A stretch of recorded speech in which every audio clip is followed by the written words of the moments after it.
Hello everyone! Thank you for joining AWS Summit Online ASEAN Recap and welcome to this session. I'm excited to be here and present to you the foundation of distributed system.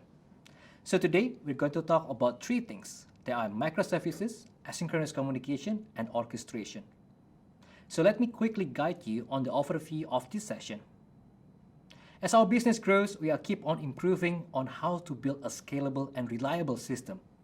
And for majority of organizations, that also means that they need to move away from monolith to microservices. And by moving to microservices, we need to decentralize all our system into an isolated and independent service. But microservices come also with a specific set of challenges. And when it comes to microservices, the important part that sometimes overlooked is that we need to understand properly on how we design the services to interact or communicate with each other. And of course, there are quite numbers of options when it comes to microservices integration. So in this session, we're going to deep dive into the workflow orchestration to easily integrate our microservices. So I'm Donnie, Senior Developer Advocate for AWS, and let's get started. As I've mentioned, we're going to cover three things in this session. There are microservices, asynchronous communication, and also workflow orchestration. For some of you, it might sound a lot, and to ease your understanding, we have structured this session as a journey. So first, we're going to quickly cover on monolith and microservices architecture to give a bit context on why we are here. We will elaborate how microservices could help us to deliver a scalable and reliable system without having a potential risk such as a single point of failure. But as like other architectures, microservices also has some set of challenges. And it's not enough only to know how to build APIs. We also need to understand on how they communicate, either synchronous or asynchronous communication. So in this section, we're going to demonstrate how we grow our system using synchronous REST APIs and quickly becomes a problem when we try to scale our system by adding more services. We're also going to demonstrate on how we could utilize asynchronous communication to tackle this specific challenge. Now, managing asynchronous communication, we are facing a different services and a need to manage the flow of the system. So there are two things that we usually do, orchestration and choreography. With choreography, we use a message broker, and with orchestration, we use a centralized application to manage the flow of the requests. And from there, we will introduce on how we could use AWS Step Functions to orchestrate our microservices, introducing some basics along with demos to help us understand how it works. Moving from there, we're going to integrate microservices patterns into AWS Step Function so we could have more clean, robust, reusable, but yet still independent, isolated, and scalable services. To get started, let's do a quick overview on the difference between monolithic and also microservices to understand more before we begin our journey to asynchronous communication. Monoliths, they are easy to build and reason about. It's way simpler to understand how the system is going to work when all of your data is in a single database. And all of the calls within monolithic application you're making are operating against the same environment. And it's also easier in terms of development, as all of the team members are contributing in a single code base. Let's describe a few characteristics of monolith. In monolith, we have one large code base that does everything.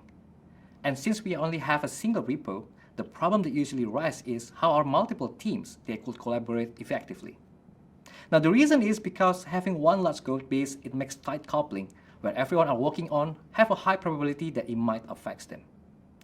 If it's not handled properly, we're going to have a bottleneck on release pipeline. And it's also hard to use a new modern technology, since in monolith that means we need to refactor the most of the application.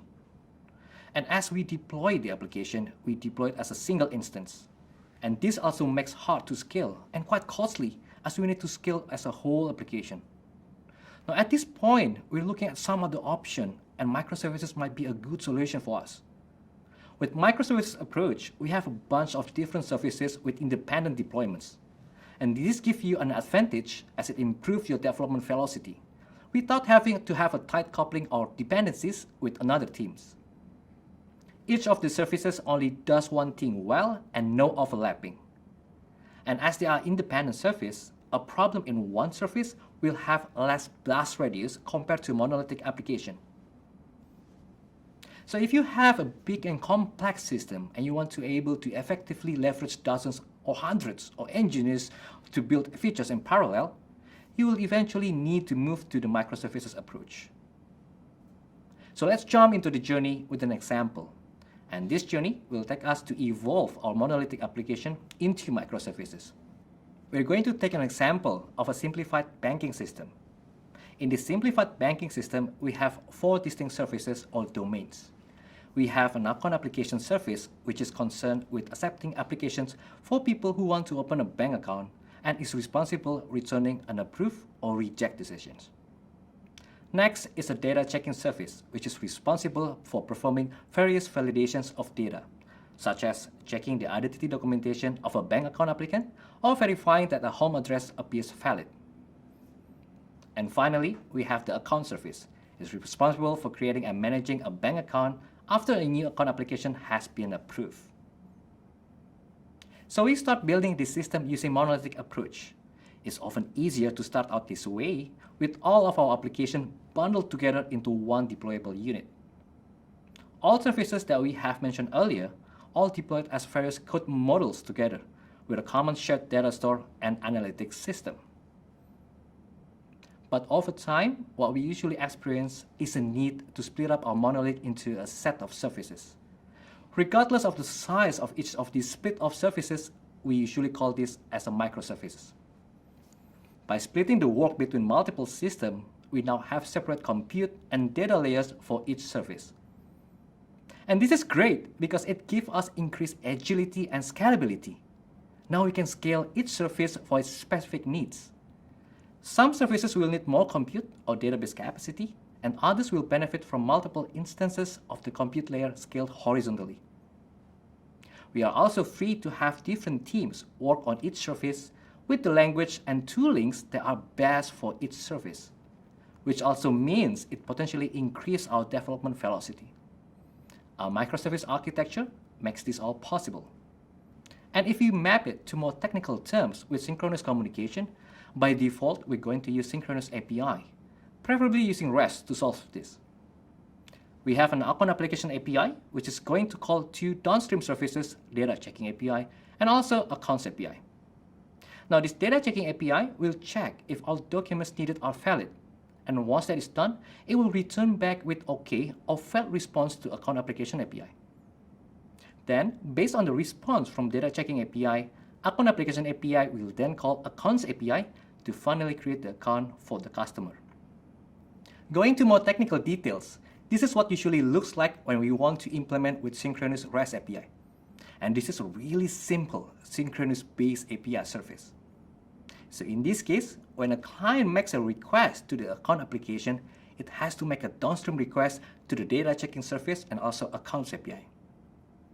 And once it gets a successful response, it can respond back to the client with a success message, provide a confirmation or even transaction ID to the client to use for the next process.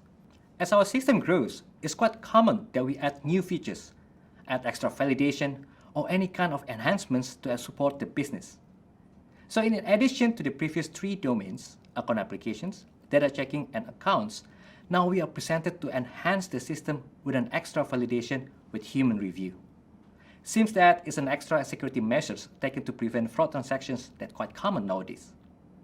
Now the human review service needs to track applications, doing a manual review, and allows human to make decisions about this flag application. And it sits between the data checking and also the accounts API. So if the data checking API returns that the particular transactions need to be reviewed, then it will be handled by human review service. And once that the human review is done, it will return the response to the account applications, and from there, conditionally, it will call the accounts API. So now let's map this into the more technical terms. With the addition of the human review service, this is what our diagram looks like, as we start adding a couple of more services, and we need other services to integrate. Now, account application API need to call data checking API, human review API, and accounts API. And all of these calls are needed so you can fulfill a complete flow of a transaction. Now, although these enhancements, it looks quite simple, but it presents a major challenge in our system. So let's take a look. What's problematic about having a synchronous API design is that by nature, it needs to wait for the response. So in this context, Account Application Service needs to call all of these downstream requests before returning back the response to the client. And this is a potential break on our system, as human review will need more time to process and will not finish within the timeout set in API Gateway. And even if it's obvious that this particular design introduces a problem, the less obvious and often overlooked if we assume that the service will return in timely fashion. What happens if one of these downstream services has a hiccup? Well, most of the times we get our system acts really slow and will return timeout error. So at this point, we understand that even if we've implemented this system as a microservices, it still poses few challenges. Having a set of independent services is not enough. We need to find another approach that could handle the growth of our system. The fundamental aspects that we need to consider is defining how they communicate, as the heart of microservices is actually the interaction between the service. So in this case, we realize that we need to utilize other approach than synchronous communication, and this is why asynchronous communication is widely adopted in microservices. So one tenet of microservices is to have a scalable and agile system by decoupling the services. We're talking about dozens to hundreds to probably thousands of microservices, and in case of asynchronous communication, we need to find a suitable way to coordinate all of them to meet our business needs. And one approach to handle asynchronous communication in microservices is using orchestration. In this section, let's step back a bit and understand on how we could utilize orchestration approach to coordinate our asynchronous-based microservices. So looking at the simplified banking system, here's how these services work in concert with one another. At this point, we can see that the account applications is actually orchestrating the services all together. It makes calls out to several other services and reacting to their responses in a stateful manner. When a new account application is received, it calls out to the checking service to check the identity information provided in the application, and it also verifies the address of the applicant. Then, if any of those checks come back with a flag, a human reviewer will get involved to make a decision. So finally, if an approval decision was made, it calls out the account service to open a new account. Let's look at these same steps required to process a new bank account application, but this time, we visualize it in a different way, as a sort of flowchart with more of the logic steps in it. First, we'll verify the identity documents provided by the applicant. Then we will check to make sure their home address appears valid. Then we might need to involve a human to review the data in the application. Then we will wait for the review to happen. And finally, we can approve the application. And over time, we need to have this flow to be more effective. So let's see how we could improve it. First, we don't need to be doing the identity check and the address check in a serial fashion. The result of one doesn't depend on the output of the other. So we could arrange to have these steps completed in parallel. Now that's more like it. Next, we can improve the steps that happen after the two checks are performed. We should explicitly encode a step to show that the human review is only required if the identity or address checks failed. So it's possible to go straight from the checks to an approved application. And finally, we should have an explicit step showing a rejected application and show that the human review step can transition to either an approve or a reject decision. Now that's much better. Now you might not know it, but what you're looking at here is a state machine. A state machine simply describes a collection of computational steps that we want to split into discrete states. Now the active state is going to get some input, do something useful with that input, generate some output, and indicate the next state to transition to, passing the output from the current state into the input of the next state. Now you can think state machine like a workflow or an executable flowchart. Now the next question is how we can utilize and implement state machine to orchestrate our microservices. I'm happy to introduce you to AWS Step Functions. You can think of AWS Step Function as our service that provides a fully managed state machines in the cloud. Step Functions lets you coordinate multiple AWS services into serverless workflows so you can build and update applications quickly. Using AWS Step Functions, you can design and run workflows that stitch together services such as AWS Lambda, AWS Fargate, and Amazon SageMaker into a feature-rich applications. You can write resilient workflows with built-in error handling and retry support. And also, Step Functions can provide an audible execution history with visual monitoring for your state machine executions, letting you visualize trace and debug when needed. Sounds awesome? Yes, it is. With AWS Step Functions, we can orchestrate microservices into business-critical applications, enabling us with a seamless integration of our microservices in the form of a state machine. So we look back at the diagram of business process that we've described earlier. Now what we need is to try to create a workflow by orchestrating different services that we have with AWS Step Function. In the workflows shown here, we are using 4 types of states. We have a task, we have a parallel, we have choice, and a special kind of task state integration that waits for a callback to proceed in order to implement our wait for a review step. Now, these are the basic states in AWS Step Functions, and there are additional states that you can use, such as pass, map, and wait. So let's jump into a demo to help you familiarize with AWS Step Function. In this demo, we will show you how we could implement the simplified banking system workflow into AWS Step Functions. Let's get you to familiarize with AWS Step Functions dashboard. To get started, you can click this button to create a state machine. Then you have 3 options on how you would like to create your state machine. You can choose to author it by yourself, or you can choose to run a sample project. If you choose to run a sample project, AWS Step Function will help you to deploy and run a fully functioning sample projects. You can choose from various sample projects listed on the page, from building CI/CD with code build to train a machine learning model. If you choose any of these sample projects, Step Functions will load the definition, and you can see the visualization on the right pane. Here you can try to evaluate the state machine to suit your needs. These sample projects are really useful if you want to get a sense on how Step Functions can help you in particular use cases. Now, the other options is that you can start with a template. There are a few common patterns that are listed on this page as well, from Hello World to how to catch failure with Step Functions. And same with the sample project option, when you choose any of the template, it will also show you the state machine so you can evaluate it first. And same with the sample project option, when you choose any of the template, it will also show you the state machine so you can evaluate it first. Let's try to create from scratch. Now the first thing to understand is that the JSON specification of AWS Step Function.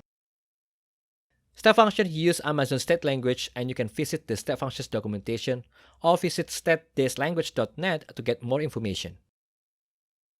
You can also use the code snippet tool on the dashboard to generate specific template of tasks and control flow state. Let's try to load the definition that we have prepared to illustrate the simplified banking system. Once that we have our definition, we can visualize it on the right pane. You can also check if there's any error on your definition. If you're using Visual Studio Code, then you can install AWS Toolkit plugin that will help you to create state machine. You can start building your state machine, and one of the nice things here is that we can visualize it as well, as like what we have on the dashboard. It's really useful if you prefer to have a single hub of your development process, so you don't need to go back and forth to the dashboards and your IDE. Let's quickly review some of the state types that you will use frequently. For most of the state machine, you will utilize the task state type. Now, this type represents a single unit of work performed by a state machine. Now, task performs work by using an activity or an AWS Lambda function, or even by passing parameters to the API actions of other services. What I really love about Step Function is that we can invoke Lambda function directly from a task state, making it easier for us to build a serverless microservices. The resource that will be executed by a Step Function is defined by the resource property. Here, we need to fill the ARN so Step Functions know which resource need to be called. Another type that you will utilize more with state machine is choice state. A choice state adds branching logic to a state machine, and it makes it easier for us to control the flow. On the definition, you can see that we can add few built-in logics such as and or. You can also add the test variable inside the logic and define what's the next step if the condition is satisfied. So let's go back to our dashboard and finish the state machine creation process. Now once that we are good with the definition, we can click Next. It will lead us to a different page where we can finally specify the details for our state machine, such as permissions, logging, and also tagging. And once that we have done, we are good to go.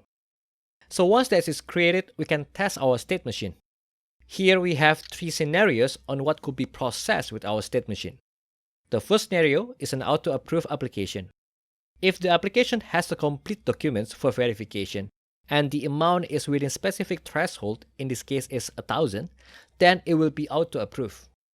The second scenario is the application approved but needs to go to human review. If the application has a partially complete document and the amount is below 5000, then it needs to go through the human review process before being approved. The third scenario is the application rejected because it doesn't have a complete set of documents and the amount is above 5000. So let's try it out. In our newly created state machine, we can manually start the execution.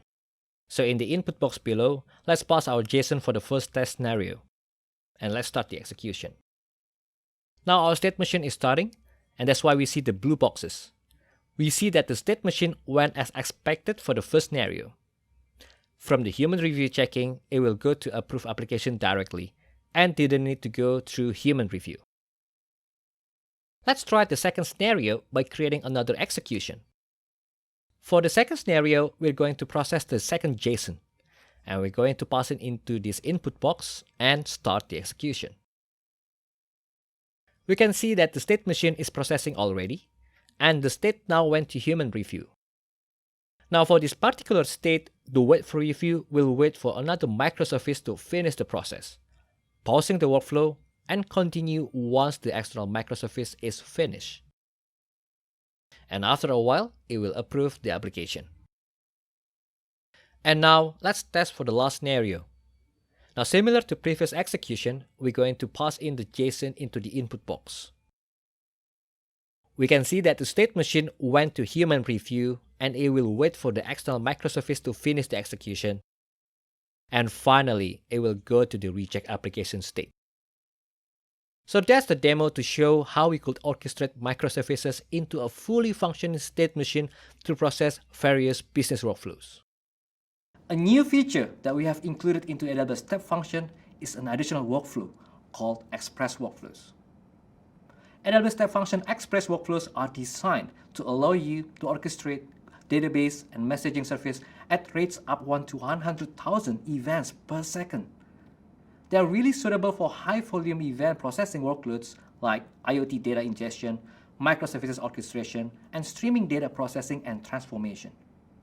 Now, these express workflows can be very cost-effective at a scale for high-frequency data processing.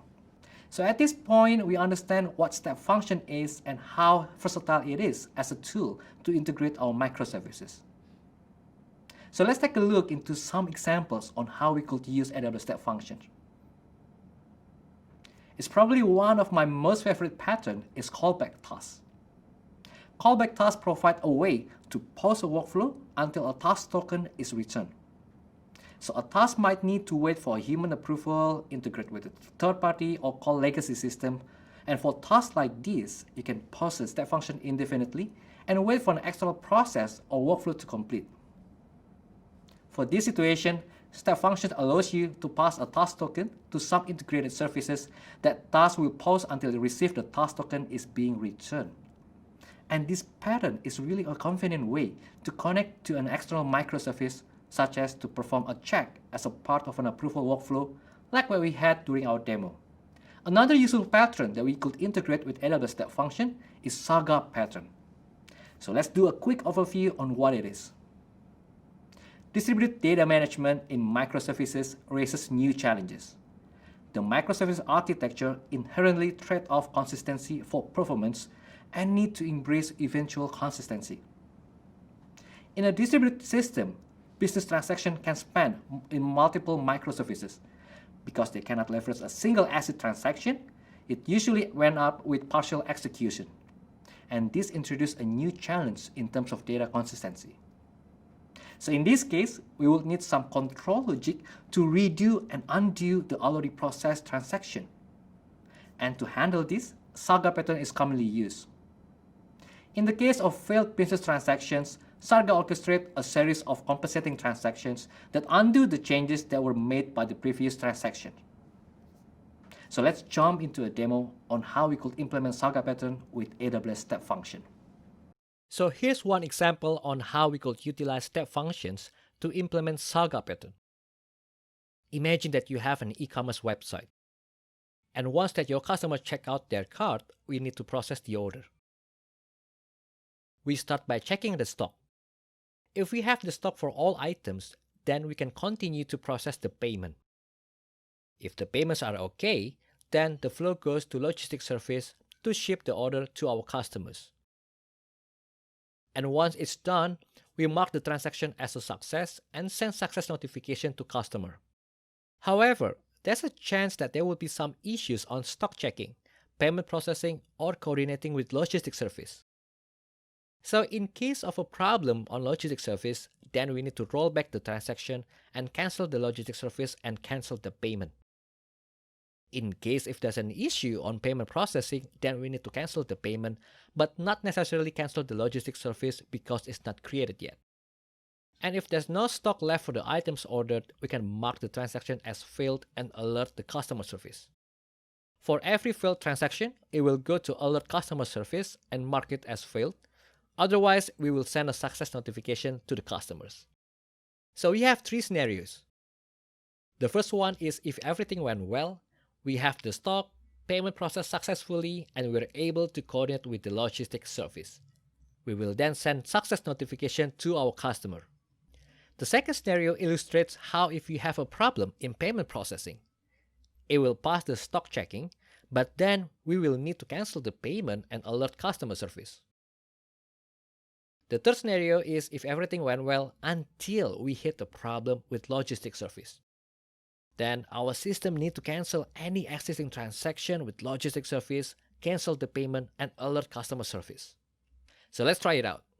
In the input box below, let's pass our JSON for the first test scenario. Let's start the execution.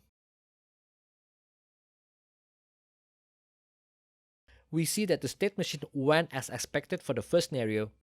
All processes succeed and we can send a notification to our customer. Let's start a new execution for our second scenario. We see that the state machine went successfully for stock checking, but it hit the problem on process payment. So therefore, it needs to remove any existing transaction with payment provider and finally alert customer service by marking this transaction as failed. Now the final scenario. Let's copy and paste the JSON and start the execution. Now our state machine is starting. We see that the state machine went successfully for stock checking and process payment, but it hit a problem with the logistics service. So it needs to cancel the logistics service and cancel any of the payment that might have been made and finally alert the customer service. So in conclusion, Saga Pattern is really useful if you want to maintain data consistency across services. Now with Saga, we can handle the case of failed business transaction. And with AWS Step Function, we can orchestrate Saga as a series of compensating transactions that will undo all the changes that were made by the preceding transactions. So at this point, we understand what AWS Step Function is and how to implement business processes as a workflow in a state machine with AWS Step Function. We have also reviewed a few basics that you need to know to get started with AWS Step Functions. And by able to translate the business processes into workflow and orchestrate our microservices as a service integration, it gives a lot of possibilities on what we can do. So as for next steps, here are a few things that you can use to develop and enhance your experience with AWS Step Function. The first is AWS Step Functions Local. For testing and development purposes, you can install and run Step Function on your local machine, which can be used to invoke AWS Lambda functions both in AWS and running locally, and by integrating with AWS SAM, it speeds up local serverless development. Next is the AWS Toolkit extension for Visual Studio Code. If you enjoy using Visual Studio Code, you will love the AWS Toolkit extension. Besides things like making it easier to author and locally debug Lambda function, this extension now also includes support for authoring and visualizing step function state machine. And also, if you're a fan of the open source serverless framework tooling, you'll be pleased to know that there's a serverless framework plugin for working with step function as well. So with that, we end this session. We hope that this session gives you an insight on how you can break down your monoliths to microservices, utilizing asynchronous communication to have a more scalable and highly resilient system, and understand how to use AWS Step Functions to orchestrate your microservices. I'm Doni Prakoso. Thank you everyone for tuning in, and we cannot wait to see what you're going to build next, and see you next time.